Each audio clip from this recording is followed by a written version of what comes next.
जय शिव, जय गोरक्ष, जय सनातन, जय मां प्रकृति। हम क्या जीवन जी रहे हैं, हमें कैसे जीवन जीना चाहिए। परमात्मा का कहते हैं घट घट में वास, कहते हैं ये परमात्मा ही प्रकृति है, ये प्रकृति ही परमात्मा है। कण कण में शिव का वास, गोरख तेरा पार किसी ने न पाया। ये बातें अक्सर होती रही हैं, लोग बोलते हैं। पर साधना, परमात्मा हमसे क्या चाह रहा, हम किस रास्ते पे चलें। परमात्मा ने जो उन महापुरुषों ने जो सिद्धि के पथ पर चलते हुए एक लाइनें खींची, उनको हम और बढ़ाएं, उनकी शरण में बैठकर ध्यान करें। ये जीवन है तो बहुत लंबी यात्रा, पर आप इस पे चलें तो बहुत छोटी सी यात्रा लगती है आपको। जब आप उस परमात्मा के ध्यान में जाते हैं, रिसर्च करते हैं, इस प्रकृति में खोजते हैं, सब अपने अंदर खोजते हैं। मैं काफी आपको बता चुका हूं कि शिव ही गोरक्ष है, गोरक्ष ही शिव है, और शिव गोरक्ष ही सनातन है, और यही प्रकृति है, यही परमात्मा है, और इसी का हमारे अंदर वास है। और जितने भी सिद्ध हुए परमात्मा हैं, उनमें सबसे ऊंचा स्थान शिव को, गोरक्ष को। हमारे शरीर में एक शक्ति का वास, एक आत्मा का वास, और वहां से चलते हैं श्वास। श्वास क्या है? घट घट में चल रहे हैं श्वास। ये श्वास ही शिव है।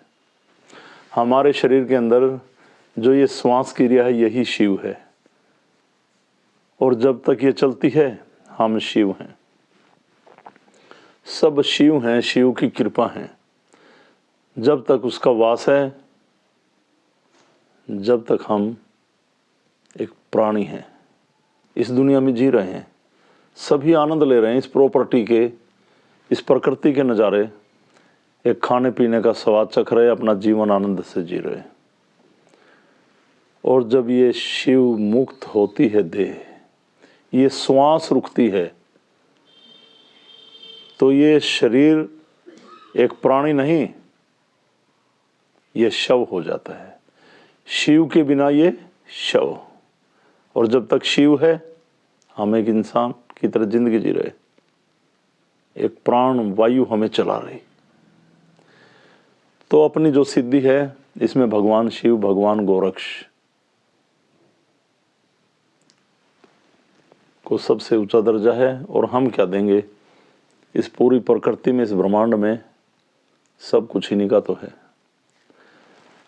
तो ये सिद्धि हमें सिद्धेश्वर भगवान, अलग पुरुष गोरक्षनाथ भगवान, भगवान शिव द्वारा प्राप्त है। इसमें आपको अंतर ध्यान कर अपने अंदर एक चेतना जागृत करने का रास्ता मिलता है। शिव को घट घट में बसाए रखें, हमेशा याद रखें, अपने आप इस सिद्धि के रास्ते पे चल पड़ते हैं।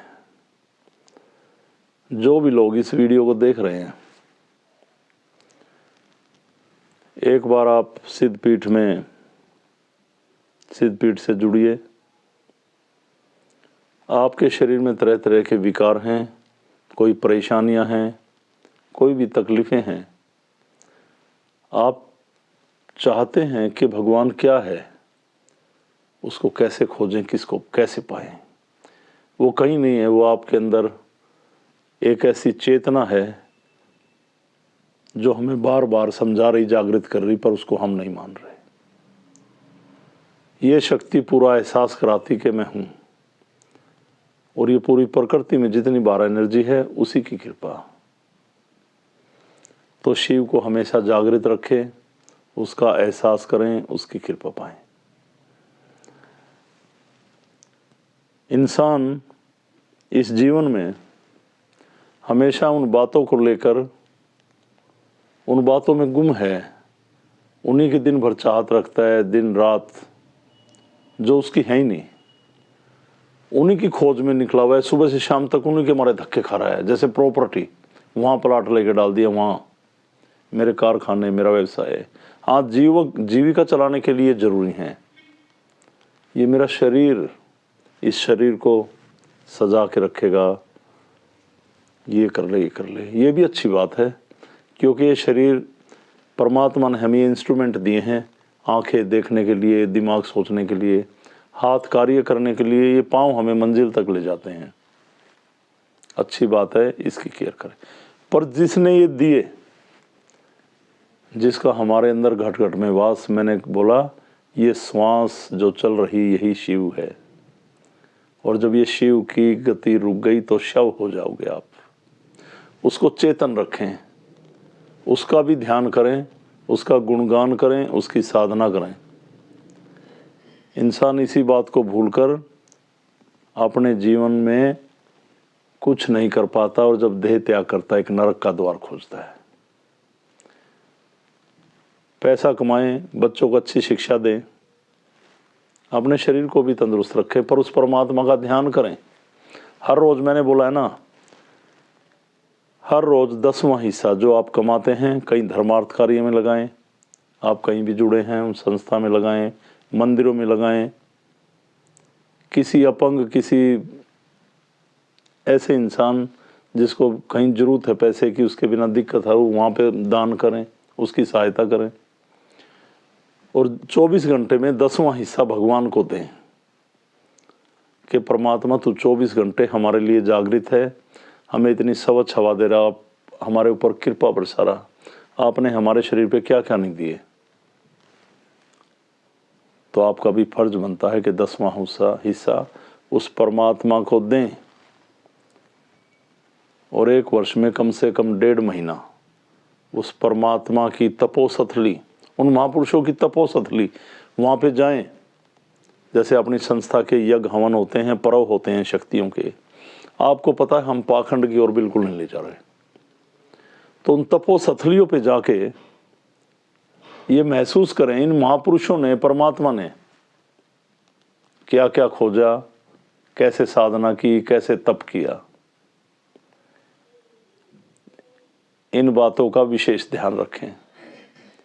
वहाँ पे जाके भिखारी की तरह मुँहे पड़ जाते हैं। ये देखे इन महापुरुषों ने क्या तप किए, क्या साधनाएं की। उस रास्ते पे चलें, उस रास्ते को आगे बढ़ाएं। और हमारे अलग परिवार से कितने लोग कब से जुड़े हुए हैं,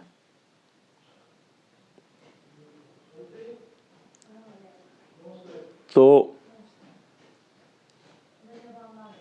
आप है ना इस बात का ध्यान दें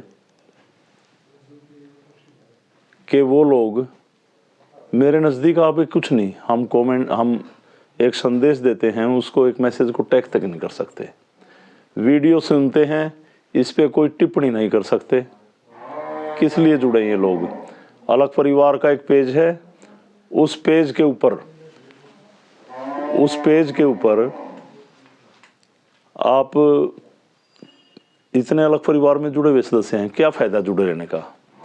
इससे बढ़िया तो आप लेफ्ट कर जाइए। और कुछ तो मेरे साथ जुड़े हुए हैं, ऐसे हमेशा मेरे साथ रहते हैं, उनकी तरफ से कोई भी ऐसी टिप्पणी नहीं आती कि लोगों को समझाएं, कुछ करें, गए चले गए, बैठ गए, गुरुजी और कुछ नहीं। तो अलग परिवार के लिए भी मैं एक संदेश दे रहा हूँ, इस पेज पे जुड़े रहने का फायदा क्या है? काफ़ी तो मेरे नज़दीक है, कोई फ़ायदा ही नहीं है। मुझे देखिए, जो मेरे साथ रहते हैं या वैसे जुड़े हुए हैं, मुझे भीड़ नहीं इकट्ठी करनी है।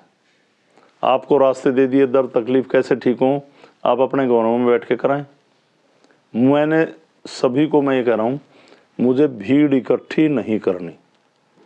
ये साधना का मार्ग है, यहाँ पे झाड़े नहीं लगते, उल्टी क्रियाएं नहीं देते, तागे ताबीज नहीं देते, यहाँ पे कोई ऐसी प्रथा नहीं है कि यूँ मत्था टेको यूँ हो जाएगा, यूँ हो जाएगा।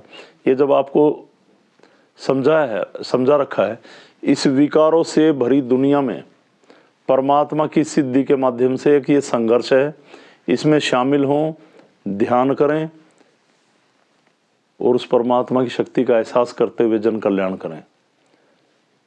आगे बढ़ चढ़ कर लें। हम आपको कोई भी संदेश देते हैं, उसका सही जवाब हमें कभी नहीं मिलता।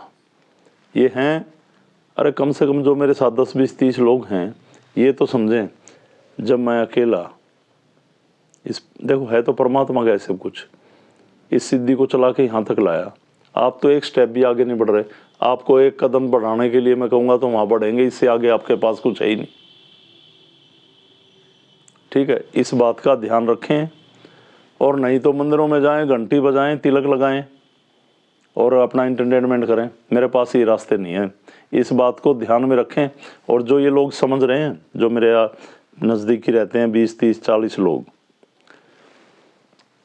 ध्यान करें, जन कल्याण करें और मुझे बताएं कि हमने ये किया, इतने लोग जोड़े यहाँ पे। और ये अलग परिवार पे आप देखते हैं, बताओ मुझे सभी कमेंट्स करके बताना। आप अलग परिवार के ऊपर बैठे हैं, हम संदेश देते हैं, क्या करते हैं, उठाया टैग कर दिया ओम अलख जी, ओम अलख जी, ओम अलख जी, ओम अलख जी। क्या अर्थ है ओम अलख जी का? क्या समझा आपने, क्या सोचा, उसके ऊपर क्या टिप्पणी की आपने? कुछ भी नहीं। तो ध्यान रखें। तो मैंने ये कहा, शिव ही श्वास है हमारे अंदर, एक जो गति चल रही है जो हमें जिंदा रख रही है, श्वास, ये शिव है। और शिव बाहर तो फिर ये शरीर शव है। इस बात का ध्यान रखें। और शिव ही सनातन है और सनातन ही गोरक्ष है और गोरक्ष ही प्रकृति का सार है। इस पे चलें, ध्यान करें, जन कल्याण करें। मुझे इतना ही समझाना था सभी को। मेरी तरफ से ओम अलख प्रणाम। सनातन धर्म की जय। प्रणाम सभी को।